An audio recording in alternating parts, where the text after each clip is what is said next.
اعوذ باللہ من الشیطان الرجیم بسم اللہ الرحمن الرحیم السلام علیکم ورحمۃ اللہ وبرکاتہ۔ سورۃ الانبیاء میں اللہ تعالیٰ کا ارشاد ہے وَجَعَلْنَا فِي الْأَرْضِ رَوَاسِيَ أَن تَمِيدَ بِهِمْ وَجَعَلْنَا فِيهَا فِجَاجًا سُبُلًا لَعَلَّهُمْ يَهْتَدُونَ، اور ہم نے زمین میں پہاڑ جما دیے تاکہ وہ انہیں لے کر ڈھلک نہ جائیں، اور اس میں کشادہ راہیں بنا دی شاید کہ یہ لوگ اپنا راستہ معلوم کر لیں۔ زمین کو اللہ تعالیٰ نے اپنی قدرت اور رحمت سے ایسا تابع کر دیا ہے کہ وہ انسان کے لیے جائے قرار بنا دی گئی اور اس میں کشادہ راہیں بنا دی گئی۔ انسان نئی ٹیکنالوجی کی مدد سے مزید نئے نئے راستے اس میں اپنے لیے ہموار کرتا رہا ہے۔ اس زمین کی مخلوقات کو آسمان سے آنے والی خطرناک شعاعوں سے محفوظ رکھنے کے لیے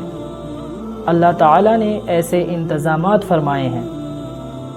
جس میں ایک ہے اوزون لیئر، جس کی بدولت زمین کی مخلوق کو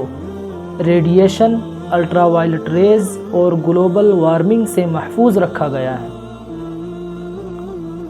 سورۃ الانبیاء میں ارشاد ربانی ہے وَجَعَلْنَا السَّمَاءَ سَقْفًا مَحْفُوظًا وَهُمْ عَنْ آيَاتِهَا مُعْرِضُونَ، اور ہم نے آسمان کو ایک محفوظ چھت بنا دیا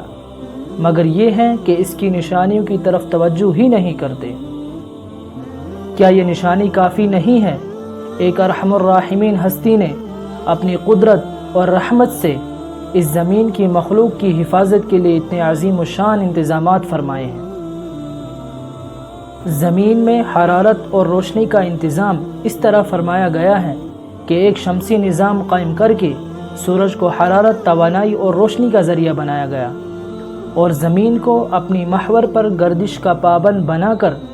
رات اور دن کا انتظام کیا گیا تاکہ زندہ مخلوقات رات میں سکون حاصل کر سکیں۔ قرآن میں فرمایا گیا وَهُوَ الَّذِي خَلَقَ اللَّيْلَ وَالنَّهَارَ وَالشَّمْسَ وَالْقَمَرَ كُلٌّ فِي فَلَكٍ يَسْبَحُونَ، اور وہ اللہ ہی ہے جس نے رات اور دن بنائے اور سورج اور چاند کو پیدا کیا، سب ایک ایک فلک میں تیر رہے ہیں۔ مزید یہ کہ اس زمین میں ایسی راویدگی رکھ دی گئی ہے کہ اس کی زرخیزی سے اربوں انسان، چرند اور پرند اپنا رزق حاصل کر رہے ہیں۔ اسی زمین سے سبزہ اور ترکاری اور پھل اگتے ہیں، اسی سبزہ کو کھا کر مویشی جانور انسانوں کے لیے گوشت اور دودھ فراہم کرتے ہیں۔ سورۃ المؤمنون میں ارشاد ربانی ہے وَإِنَّ لَكُمْ فِي الْأَنْعَامِ لَعِبْرَةً نُسْقِيكُم مِّمَّا فِي بُطُونِهَا وَلَكُمْ فِيهَا مَنَافِعُ كَثِيرَةٌ وَمِنْهَا تَأْكُلُونَ وَعَلَيْهَا وَعَلَى الْفُلْكِ تُحْمَلُونَ، اور حقیقت یہ ہے کہ تمہارے لیے مویشیوں میں بھی ایک سبق ہے، ان کے پیٹوں میں جو کچھ ہے اسی میں سے ایک چیز ہم تمہیں پلاتے ہیں، اور تمہارے لیے ان میں بہت سے دوسرے فائدے بھی ہیں، ان کو تم کھاتے ہو اور ان پر اور کشتیوں پر سوار بھی کیے جاتے ہو۔ ان تمام قرآنی آیات میں اس نقطے پر استدلال کیا گیا ہے کہ اس کائنات میں اور بالخصوص کرۂ ارض پر بے شمار مخلوقات کی پیدائش اور ان کے لیے رزق رسانی کے انتظامات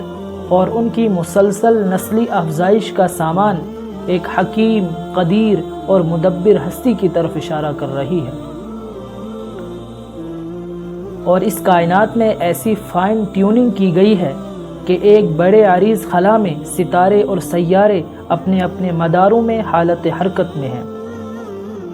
ان کو حرکت دینے والا اور ان کو حالت حرکت میں رکھنے والی ضرور ایک ہستی ہے۔ جو ایک سیکنڈ کے لیے اپنی اس تخلیق سے غافل ہو جائے تو کائنات کا نظام درہم برہم ہو جائے گا۔ اسی لیے فرمایا گیا ہے کہ یہ وہ ہستی ہے جس کو نہ نیند آتی ہے اور نہ اونگ۔ بس کا ڈرائیور اگر چند سیکنڈ کے لیے نیند میں چلا جائے تو بس کا کیا حشر ہوگا ہم جانتے ہیں،